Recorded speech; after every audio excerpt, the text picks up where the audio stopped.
ये जो हरा सोना है ये हमें ज़िंदगी देता है, पीला सोना हमें टेंशन देता है। तो आप चुन सकते हैं कौन सा ज़्यादा कीमती है। मैं उस वक्त 12 साल की थी और उस दौरान ही मैंने 2 छोटे छोटे मैंने गार्डन तैयार किए थे। वहाँ पे भी बड़े बड़े इवेंट्स होते थे, प्रोग्राम्स होते थे, उसमें मेरे हाथ में एक पौधा ही होता। काम करो ऐसा कि एक पहचान बन जाए, हर कदम ऐसा चलो कि निशान बन जाए। यह ज़िंदगी तो हर कोई काट लेता है, ज़िंदगी जियो इस कदर की मिसाल बन जाए। आज हम आपको एक ऐसी शख्सियत से मिलाने जा रहे हैं जो इन पंक्तियों को अपने जीवन में उतार कर आगे बढ़ रही है। उम्र कम है लेकिन हौसला इतना, जुनून इतना कि बड़े बड़ों को नतमस्तक कर दे। हमारे साथ मौजूद हैं शेखावाटी के सीकर की रहने वाली अभिलाषा रणवा। ये अभी लगभग 25-26 साल की उम्र है, लेकिन इनकी उपलब्धियां उम्र से कहीं ज़्यादा है। इनकी इतनी कम उम्र में इन्होंने समाज सेवा के क्षेत्र में कई दिग्गजों को पीछे छोड़ दिया। साथ ही साहित्य, लेखन व योग सीखने के क्षेत्र में भी कई मुकाम हासिल कर चुके हैं। आपको बता दें कि अभिलाषा अब तक शेखावाटी की मदर टेरेसा, प्रेरणादायक कहानियों व जन चेतना नामक 3 पुस्तकों का लेखन कर चुकी हैं। बेहतर योग के लिए योग गुरु बाबा रामदेव से सम्मानित भी हो चुकी हैं। वर्तमान में बेटी बचाओ बेटी पढ़ाओ की ब्रांड एम्बेसडर हैं। मनसुख रणवा स्मृति संस्थान के जरिए आप समाज सेवा में इतनी बड़ी भूमिका निभा रही हैं। आइए मुलाकात करते हैं अभिलाषा रणवा से। नमस्कार, मैं अजय कुमार और आप देख रहे हैं बोल हिंदुस्तान। जैसा हमने बताया कि सीकर के अंदर शिक्षा नगरी सीकर के अंदर प्लेनेट बेबी के नाम से जानी जाने वाली, पहचानने वाली अभिलाषा रणवा से हम बातचीत करेंगे। हमारे साथ मौजूद हैं अभिलाषा रणवा। इनसे हम जानेंगे कि जो ये पेड़ पौधे पर्यावरण के प्रति इतनी सचेत हैं, वो उनको प्रेरणा कहाँ से मिली। तो सबसे पहले बोल हिंदुस्तान में आपका स्वागत है। नमस्ते। आप इतने पेड़ पौधे अब तक लगा चुकी हैं इतनी सी छोटी सी उम्र में, तो ये सबसे पहले आपने ये प्रेरणा कहाँ से मिली, इस बारे में हमारे दर्शकों को बताया आप। मेरे पेरेंट्स की शुरू से ही पर्यावरण के प्रति रुचि रही है और मेरे फादर सेंट्रल गवर्नमेंट में थे असम में। तो तब मैं पापा के साथ वहाँ मैंने पढ़ाई करी है नवोदय में। तो वहाँ ग्रीनरी बहुत ज़्यादा है असम में और हमारे राजस्थान में उसका उल्टा है। जैसे यहाँ पेड़ पौधे कम हैं और वहाँ ज़्यादा हैं।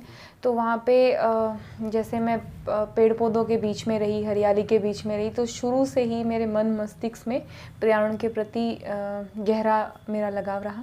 और मैं उस वक्त 12 साल की थी और उस दौरान ही मैंने 2 छोटे छोटे मैंने गार्डन तैयार किए थे वहाँ पे मैंने खुद ने। और जब वहाँ से पापा आए तो वहाँ पे वो पेड़ पौधे बहुत बड़े हो गए थे और फल उनके लगने लगे थे। तो मुझे बड़ी खुशी हुई और तब से ही लगातार मैं जैसे कि मेरी प्लांटेशन में रुचि रही। और उसके बाद में मेरे फादर का 2011 में जैसे कि इस दुनिया में नहीं रहे। उनके जाने के बाद से जैसे कि हमने तो अपने एक जैसे पेड़ पौधे लगाना एक जीवन शैली ही बना ली। मैं और मेरे मम्मी दुर्गा देवी रणवा जैसे कि हम दोनों ने पापा की स्मृति में बड़े बड़े गार्डन तैयार करना शुरू किया। सीकर में दर्जनों गार्डन हैं और अन्य ज़िलों में भी, राजस्थान के अन्य ज़िलों में भी हमने जैसे गार्डन्स तैयार करे हैं। जी, आपने इतने गार्डन्स वगैरह लगाए, इतने पेड़ पौधा लगाए, आपको सभी लोग, अगर हम बात करें सोशल मीडिया की बात करें या फिर जहाँ भी चर्चा हो, तो आपको प्लेनेट बेबी के नाम से जाना जाता है। और हम चाहते हैं कि दर्शकों को आप अपना जीवन का प्रारंभिक जीवन के बारे में बताइए, आपकी शिक्षा, आपके परिवार के बारे में भी थोड़ा सा बताइए आप कि आपकी शिक्षा कहाँ तक हुई है, ये चीज़ें बताएँ। मैं आर्ट्स सब्जेक्ट से हूँ और मैंने MA किया है। और जैसे कि मेरी एजुकेशन बहुत शुरू से ही बहुत अच्छी रही है। और जैसे कि फैमिली में हमेशा से ही मेरे फादर का, मदर का बहुत सपोर्ट रहा है। शुरू से ही मैं सोशल एक्टिविटीज़ में आगे रही हूँ। और मेरे फादर ने भी बहुत सारे जैसे कि प्लांटेशन का क्षेत्र हो या अन्य सामाजिक कार्य हो, गतिविधियों, उनमें जैसे कि सबसे अग्रिम पंक्ति में रहे। आपने बताया कि पेड़ पौधे लगाने आप अपने पापा के साथ वहाँ थे, तो वहीं से आपने सोचा था कि यहाँ हरियाली है तो मैं अपने गांव, अपने शहर में भी कहीं ना कहीं मेरे मन में ऐसे होता था कि यहाँ कितना अच्छा लगता है, कितना अच्छा एनवायरनमेंट है, कितने पेड़ पौधे हैं। ये अपने क्षेत्र में भी, अपने गाँव में, अपने क्षेत्र में भी होने चाहिए। वहाँ पर हर घर में जैसे फलों के पौधे होते हैं और वहाँ पे बारिश भी बहुत ज़्यादा होती है। तो कहीं ना कहीं मेरे मन में भी होता था कि यहाँ हमारे राजस्थान में भी घरों में वैसा इसके अलावा अभिलाषा रणवा की किस चीज़ में रुचि ज़्यादा है? जैसे कि आपने अभी हमें थोड़ी देर पहले बता रहे थे कि आप पेंटिंग में अभी पेंटिंग बनाई है नरेंद्र मोदी की। इसके अलावा भी आपने कई पेंटिंग्स ऐसी बनाई हुई हैं जो आपके पास हैं, जिनके लिए आपको अलग अलग कई ट्रॉफी भी मिली हुई हैं, सम्मानित भी आपको किया गया है। तो ये रुचि कैसे बढ़ी आपकी? किन चीज़ों में, इसके अलावा मतलब पेड़ पौधों के अलावा, पर्यावरण के अलावा आपकी रुचि किन चीज़ों में है? जैसे कि पेंटिंग की मैं बात करूं तो मैंने सबसे पहली पोर्ट्रेट मेरे फादर की बनाई थी। तो जैसे मैं हल्का ऐसे करती थी पेंटिंग, लेकिन कभी एक रुचि के हिसाब से मैंने नहीं किया।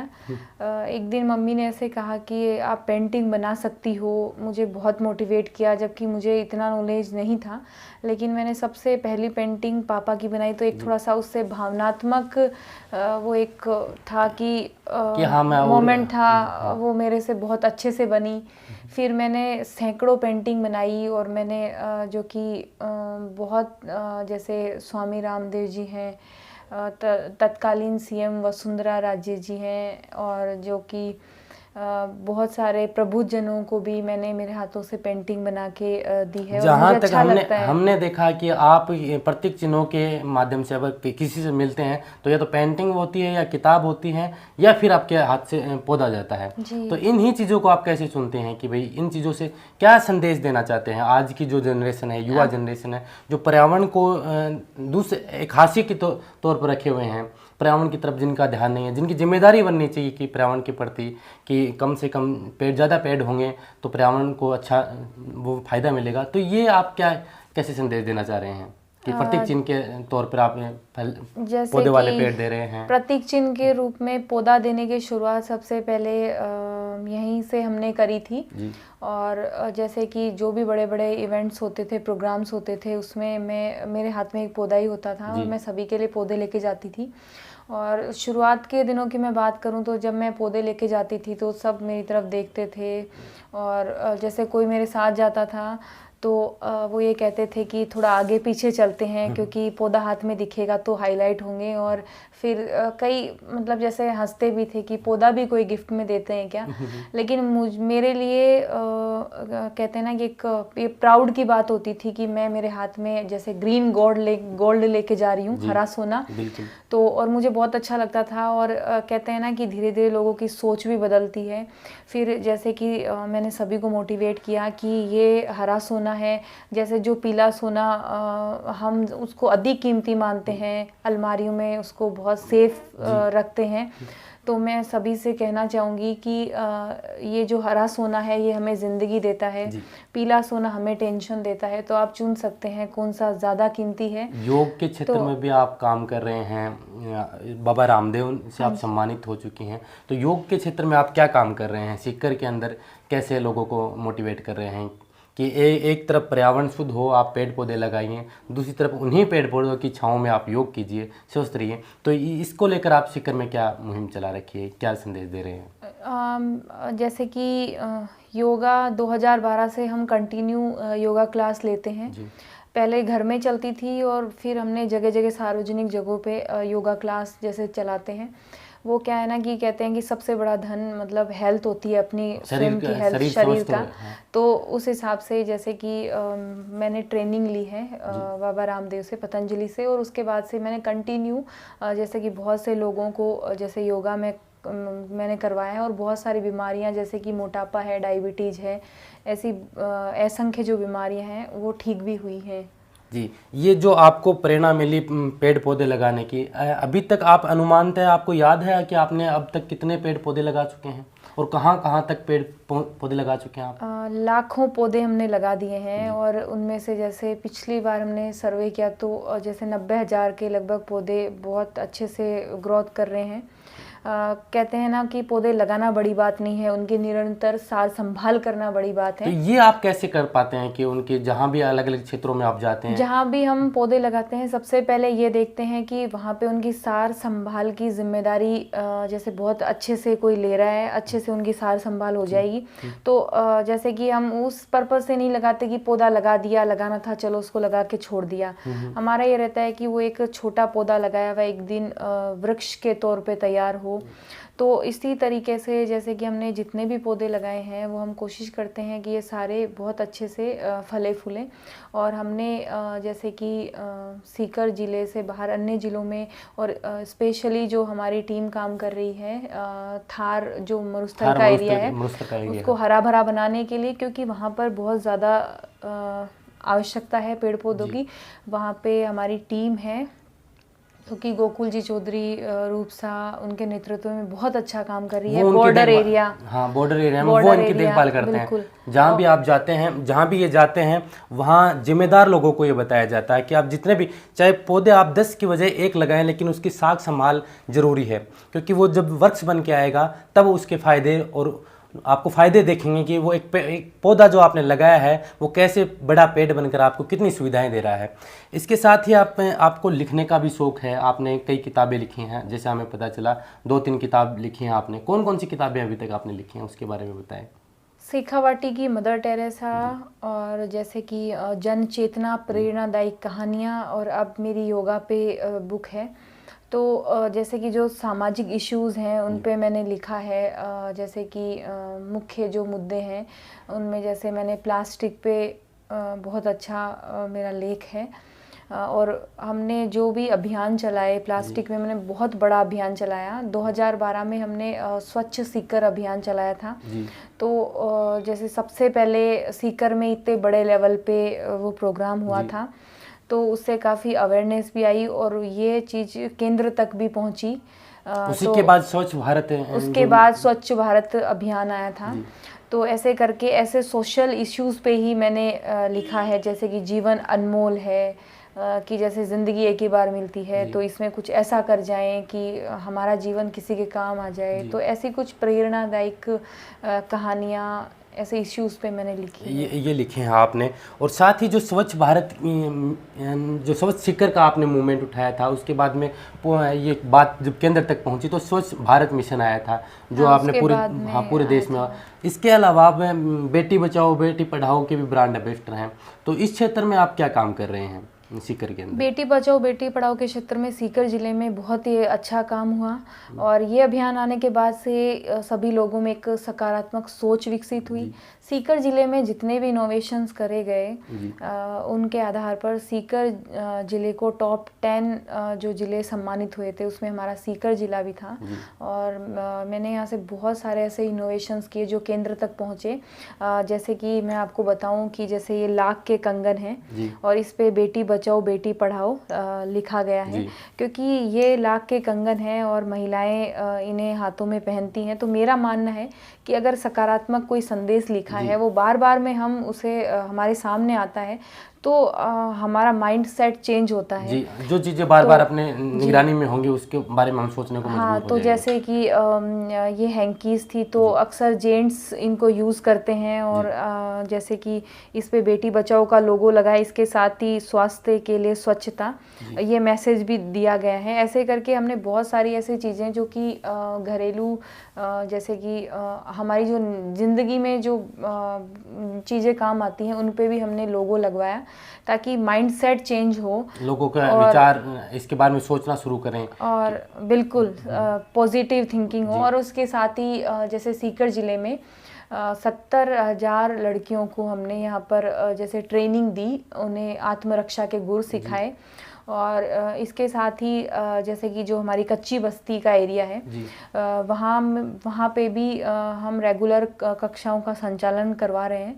और जैसे कि स्पेशल जो हमारा वहाँ ये रहा कि जैसे जो भी बालिकाएं या महिलाएं थी कचरा बीनती थी, तो हमने एक अभियान चलाया कि अब कचरा नहीं बीनेंगी और स्वरोजगार से उन्हें जोड़ा जाएगा। तो उन्हें सिलाई मशीनें उपलब्ध करवाई गई, कपड़े उपलब्ध करवाए गए, उन्हें सिलाई हाथ का काम सिखाया गया। फिर आज वो बहुत अच्छे से अपना जैसे कि स्वरोजगार से जुड़ गई हैं, अपनी आजीविका चला रही हैं, एक स्वाभिमान की ज़िंदगी जी रही हैं।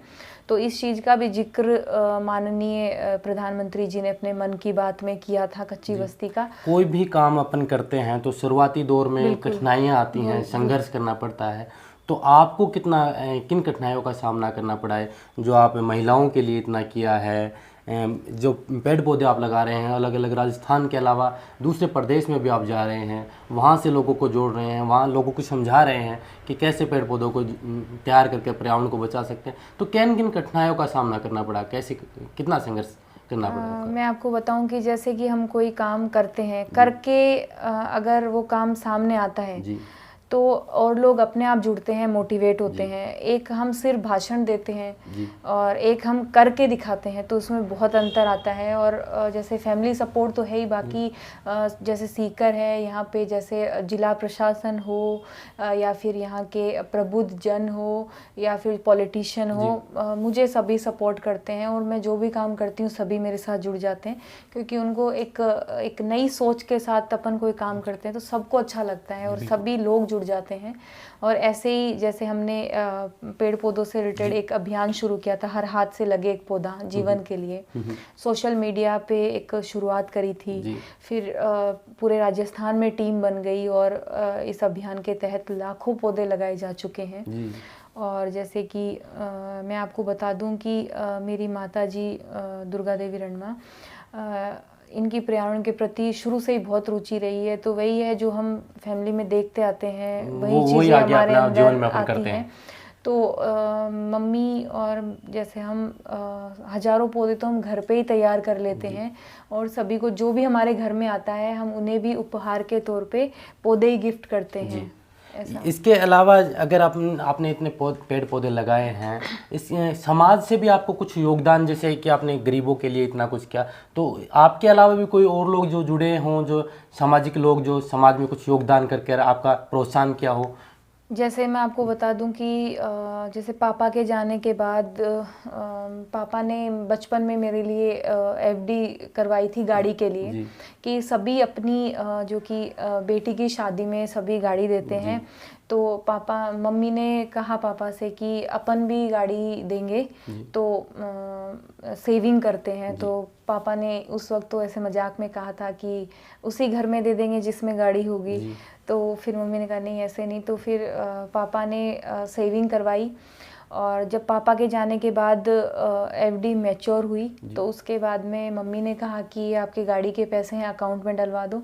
फिर मैंने काफ़ी सोचा और फिर मैंने मम्मी से कहा कि काबिलियत हुई तो गाड़ी तो और भी आ जाएगी, ये जो सेविंग है इससे कुछ ऐसा काम करेंगे कि जो समाज के सभी के काम आए, सकारात्मक संदेश जाए एक समाज तो लोगों वो जो पैसे थे वो सारे पापा की स्मृति में हमने गार्डन तैयार करने में लगा दिए। और आज बहुत सुकून मिलता है जब वहाँ जाते हैं। कहते हैं ना कि महंगी गाड़ी में भी बैठ के एक बार तो सुकून नहीं मिलता जितना हम वहाँ उन गार्डन्स में जाते हैं।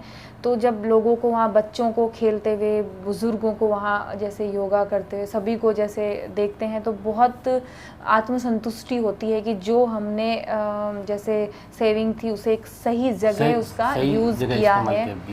और जो भी हमारे साथ टीम में जुड़ते हैं, अगर कोई जैसे कुछ वैसे तो हम किसी से लेते नहीं हैं, बाकी जो भी जुड़ते हैं करना चाहते हैं तो अपने नाम से ही स्वयं आके ही कुछ करते हैं।